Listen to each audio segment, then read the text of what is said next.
Sin is selfishness. Sin is self-centeredness. Sin is choosing to go by the dictates of the flesh. Just as I am with. There is a Chinese proverb that says, there are two good men.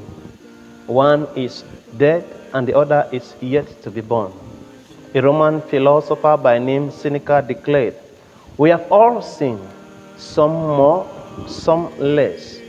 A Roman poet wrote, we all strive for what is forbidden. Ladies and gentlemen, brothers and sisters, the greatest problem mankind faces today in the world is that of sin. Sin appears to be almost as ancient as creation itself. The reality of sin is apparent in our world today, and we cannot deny it.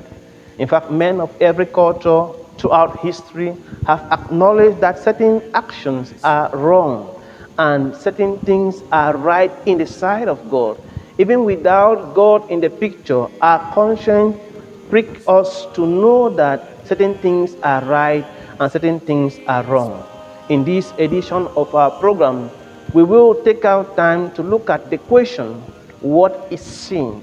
And allow the Bible to define correctly what sin is. Sin is a violation of God's law. According to John in 1 John chapter number 3, verse number 4, John says sin is lawlessness, and the word sin is from the Greek word hamartia, which means to miss the mark. And this word implies that there is a standard that God has set for mankind to live by, and if we live below that standard, we are missing God's mark, God's expectation. That is why John says that sin is lawlessness. Lawlessness means living as though there is no law, as though you are the lawmaker to yourself. Sin is the very opposite of obedience and righteousness to God. Sin also can be defined as ignoring to do what God has said we should do in this life. A refusal to do or to go by God's dictate is considered sin by God.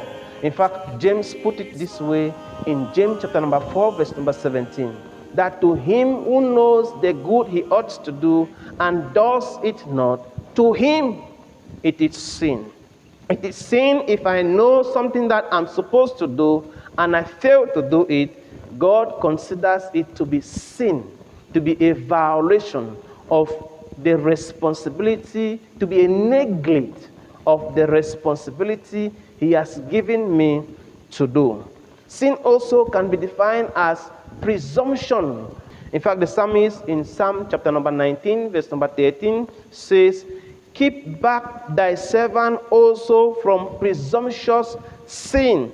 And the Hebrew word that is rendered presumptuous sin denotes pride, arrogance. It suggests the activity of one who chooses to operate independently of divine counsel without having to consult, going ahead to do without having God's prior approval is presumptuous, is what is called presumptuous sin. Sin also can be defined as neglecting our religious and moral duties. Many a person know a good thing to do, but they fail to do it.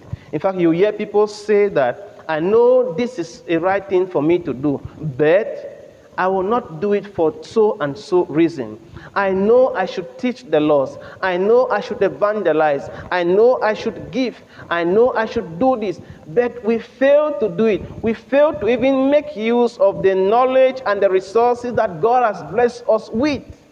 That also is under the category of sin, defined by James as failing to do that which we are obligated to do by God. Still all my song shall be. Sin will make you to regret so much in this life that you wish you had never lived. For more inspiring messages on God's plan for you and humanity, hit the subscribe button. Also, share with friends and family. To God be the glory.